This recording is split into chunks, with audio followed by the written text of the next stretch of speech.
Kanchipuram Varamahalakshmi Silks, the Grand Banarasi Mela. First time ever in Hyderabad starting from November 1st.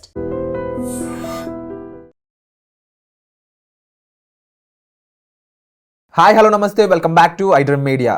ముఖ్యంగా మీకు వీసాకు సంబంధించిన news అయి ఉండొచ్చు, వీసాకు సంబంధించిన ఇన్ఫర్మేషన్ అయి ఉండొచ్చు. ఇంటర్నేషనల్గా ఎటువంటి ఇన్ఫర్మేషన్ అయినా సరే ఒకే ఒక్క పర్సన్ ఇవ్వగలరు. ఆ పర్సనే ఇంటర్నేషనల్గా లాకి సంబంధించి, ఇంటర్నేషనల్గా వీసాకు సంబంధించి మనకి ఇన్ఫర్మేషన్ ఇస్తున్న పర్సన్ పృథ్వీ గారు, హైకోర్టు అడ్వకేట్, ఇమిగ్రేషన్ లాయర్. సార్తో మాట్లాడదాం. ఈ రోజు విషయం కెనడాకి సంబంధించిన లేటెస్ట్ న్యూస్ అప్డేట్స్ అవేంటో తెలుసుకుందాం. చివరికి ఎపిసోడ్ చూడండి. Hi sir. హాయ్.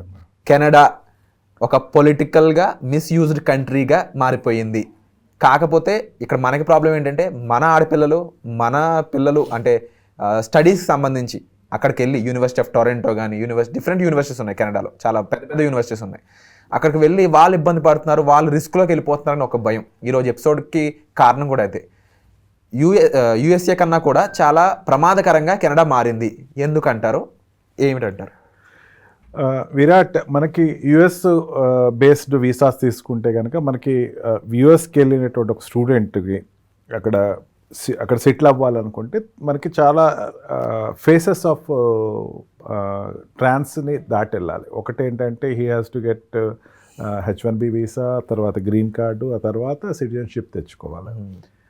కెనడాకి వచ్చేసరికి ఏమవుతుందంటే, కెనడాలో ఒకసారి స్టూడెంట్ వీసా వెళ్ళిన తర్వాత వెంటనే పిఆర్కి అప్లై చేస్తాడు. పిఆర్కి అప్లై చేస్తే అది త్రూ అయిపోతే he can settle easily. And one of the reason అక్కడికి ఎక్కువ వెళ్ళేది ఏంటంటే, కెనడాకి వెళ్తే అమెరికాకి వెళ్ళిపోవచ్చు అనుకుంటారు. అంటే కెనడాకి అమెరికా బార్డర్ దాటి వెళ్ళటానికి కానీ, లేకపోతే ఇక్కడ ఆపర్చునిటీస్ ఉన్న వాళ్ళు అక్కడికి వెళ్ళటానికి కానీ చాలా ఎక్కువ వైబిలిటీస్ ఉంటాయి. ఇప్పుడు ఇండియా నుంచి అమెరికా డైరెక్ట్ వెళ్ళాలంటే వాడికి కొంచెం కష్టం అవుతుంది. అదే కెనడా నుంచి అమెరికా ఒకటే సాఫ్ట్వేర్ కంపెనీస్ ఉన్నా, లేకపోతే ఈ హాస్పిటల్ సెక్టర్స్లో డాక్టర్స్ అయినా, నర్సెస్ అయినా సరే వాళ్ళు వెళ్ళాలంటే కనుక కెనడాకి వెళ్ళి కెనడా నుంచి అమెరికన్ జాబ్స్కి అప్లై చేసుకుంటే ఈజీ ఉంటుంది. అందుకే కెనడాకి ఎక్కువ వెళ్తూ ఉంటారు. ఒకే ఒక దారి మనకి ఎక్కువ కనపడేది స్టూడెంట్ వీసా.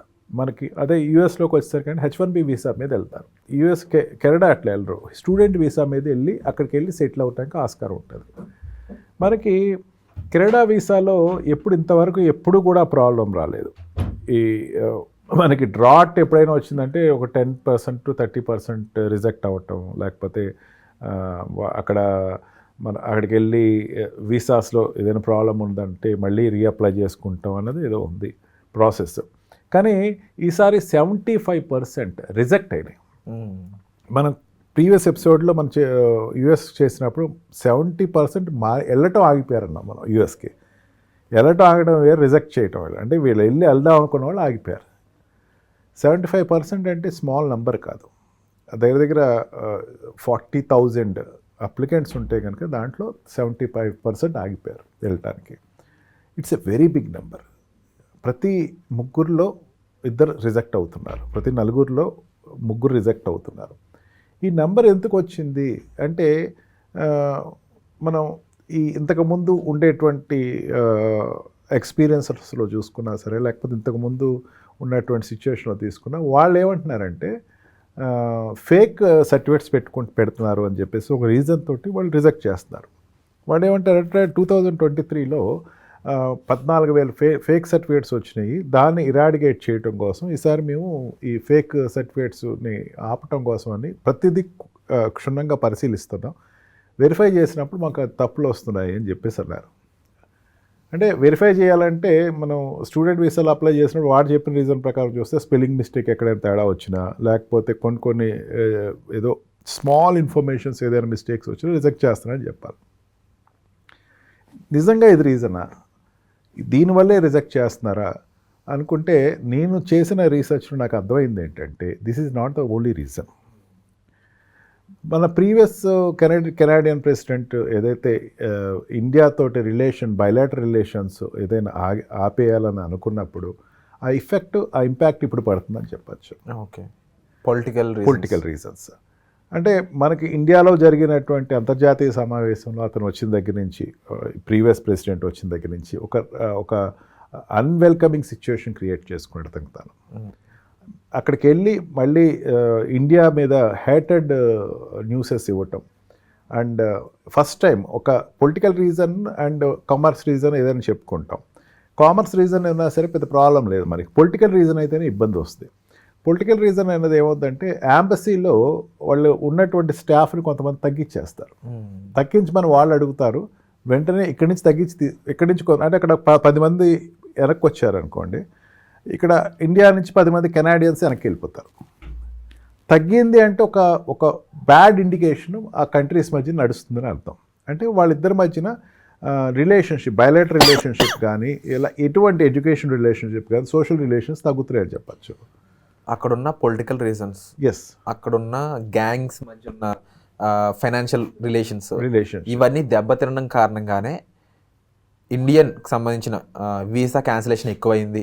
స్టూడెంట్స్ అయితే రావడానికి ఛాన్స్ లేకుండా చేద్దామని ఫ్యూచర్ ప్లాన్స్ వాళ్ళకు ఉన్నాయని తెలుస్తుంది. ఇది ఎంతవరకు నిజం? అండ్ దీనికి నిజంగానే అక్కడ పొలిటికల్ రీజన్సే కారణమా? ఎవరు దీన్ని ఎక్కువగా ఇంపోజ్ చేస్తున్నారు? మనకి ఇండియా నుంచి అక్కడికి వెళ్ళిన వాళ్ళలో యుఎస్ కెనడాకి వెళ్ళినటువంటి ఒక 100% తీసుకుంటే దగ్గర దగ్గర 46% సిక్ వాళ్ళు ఉంటారు, 43% హిందూస్ ఉంటారు, మిగతా రిలీజియన్ వాళ్ళు ఉంటారు. అంటే రీజనల్ మన అర్థం అయిపోతుంది. 46% సిక్ ఉన్నారంటే హర్యానా అండ్ పంజాబ్ చండీగఢ్ ఏరియాస్ నుంచి, ఢిల్లీలో ఉండేటువంటి సిక్కులు జోన్ నుంచి వెళ్ళిన వాళ్ళు ఎక్కువ మంది ఉన్నారు. ఆ తర్వాత హిందూస్ అనేసరికి మిగతాదంతా గుజరాత్ నుంచి కావచ్చు, మహారాష్ట్ర నుంచి కావచ్చు, మన ఇండియా నుంచి కావచ్చు, లేకపోతే మన తెలుగు స్టేట్స్ నుంచి కావచ్చు, తమిళియన్స్ కావచ్చు, మిగతా వాళ్ళ పాపులేషన్ అది. అంటే అంత వేరియేషన్, ఇంత ఒక పెద్ద పాపులేషన్ వెళ్ళినటువంటి జోన్, ఒక ఇండియా దాంట్లో ఒక రీజన్ నుంచి ఎక్కువ పాపులేషన్ వెళ్ళిన జోన్కి చెప్పాలంటే కెనడా అని చెప్పచ్చు. అదే యూఎస్లో చెప్పుకుంటే ఎక్కువ మంది సౌత్ ఇండియన్స్ ఉంటారు. అవును. ఇంతమంది వెళ్ళిన తర్వాత అక్కడికి వెళ్ళిన వాళ్ళు ఏం చేస్తున్నారు అన్నదాన్ని మనం పరిశీలించుకుంటే, మన ఇండియాలో హేటెడ్ సంస్థలు కొన్ని ఉన్నాయి, అంటే బ్యాండ్ సంస్థలు కొన్ని ఉన్నాయి. మన మన ఈ పంజాబీ టెర్రరిస్ట్ గ్రూప్ని మనం ఇందిరాగాంధీ మర్డర్ కేసు తర్వాత మనం బ్యాన్ చేయడం జరిగింది. ఖలిస్తాన్ మూమెంట్ సపరేట్ కంట్రీ కావాలి మాకు అని ఒకప్పుడు జరిగిన మూమెంట్ని మనం అణచివేసి మనం సక్సెస్ అయ్యాం దాంట్లో. కానీ అది ఎక్కడ సక్సెస్ అవ్వలేకపోతుందంటారా? ఇక్కడి నుంచి వెళ్ళి అక్కడ వాళ్ళు అసైలం తీసుకున్నారు. ఇప్పటికీ ఇండియన్ ప్రెసిడెంట్ వెళ్తే కనుక, లేకపోతే ఇండియన్ ఫారెన్ సెక్రటరీస్ కానీ ఫారెన్ మినిస్టర్స్ వెళ్తే కనుక ఖలిస్తాన్ మూమెంట్ని ఒక బోర్డు పెట్టుకుని వాళ్ళు కనపడుతూ ఉంటారు. వీ వాంట్ ఖలిస్తాన్ అని.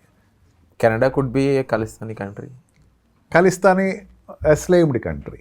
అక్కడ ఎస్లైమ్లోకి వెళ్ళిన వాళ్ళు ఎక్కువ మంది ఉన్నారు. అంటే స్టూడెంట్స్ నుంచి వెళ్ళిన వాళ్ళు కదా వాళ్ళందరూ, ఎస్లైమ్ నుంచి వెళ్ళిన వాళ్ళు. ఎస్లైమ్ అంటే ఆశ్రయితులు. ఇక్కడ ఇండియాలో నెట్టేసిన వాళ్ళు అక్కడికి వెళ్ళి ఆశ్రయం పొందుతున్నారు. అక్కడ ఒక పెద్ద యూనియన్ పెట్టుకున్నారు. ఎంత పెద్ద యూనియన్ అంటే అక్కడ 5% ఆఫ్ పాపులేషన్ ఇండియన్స్ ఉంటే దాంట్లో 50% అంటే 2.5% ఆటోమేటిక్గా పంజాబ్ వాళ్ళు ఉన్నారు.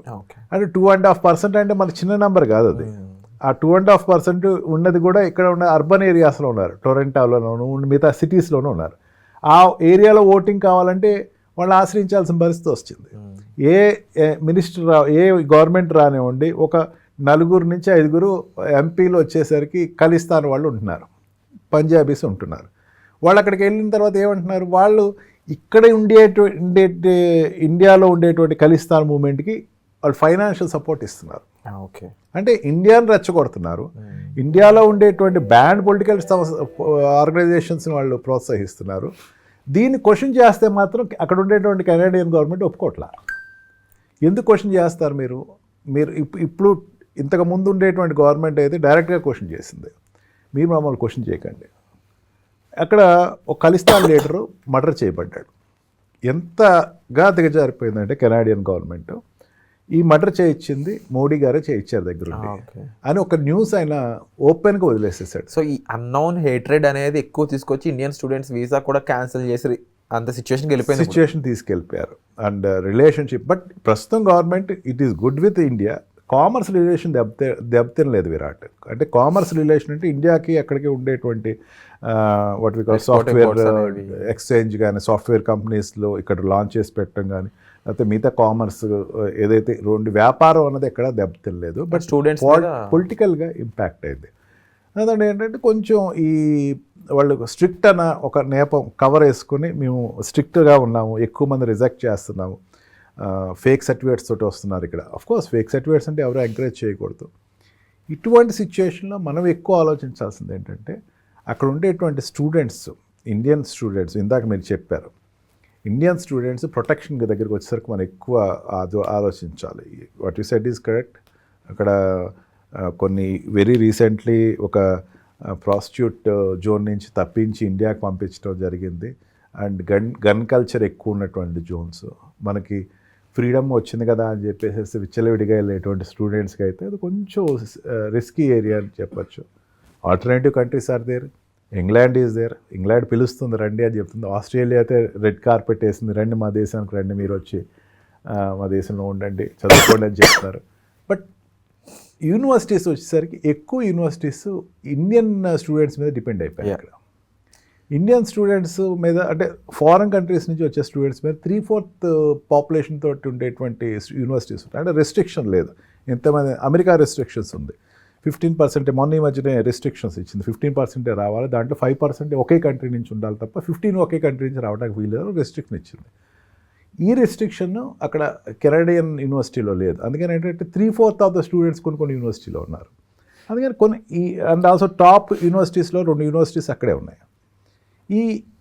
అక్కడ ఉండేటువంటి యూనివర్సిటీస్ చాలా వరకు ఇండియన్ దీని మీద డిపెండ్ అవుతారు. స్టూడెంట్స్ ఎక్కువ మంది ఉన్నారంటే ఆ కంట్రీకి టూరిజం అమౌంట్ ఎక్కువ వస్తుందని అర్థం. ఒక స్టూడెంట్ ఉన్నాడు అనుకోండి, ఆ స్టూడెంట్ని చూడటానికి ఆ స్టూడెంట్ ఇరా టైంలో ఖచ్చితంగా ఇక్కడ నుంచి పేరెంట్స్ వెళ్తారు. పేరెంట్ వెళ్ళారంటే అక్కడ టూరిజం పెరుగుతుంది, ఎకానమీ పెరుగుతుంది. అక్కడ ఎకానమీ అన్నది ఇండియన్ దాని మీద డిపెండ్ అవుతుంది. అంటే అంత ఫూలిష్గా ఇక ఇండియన్ స్టూడెంట్స్ ఆపేద్దాం అన్నటువంటి రాదు. కాకపోతే బెదిరింపు ఇండికేషన్ కింద మనం చెప్పుకోవచ్చు దీన్ని.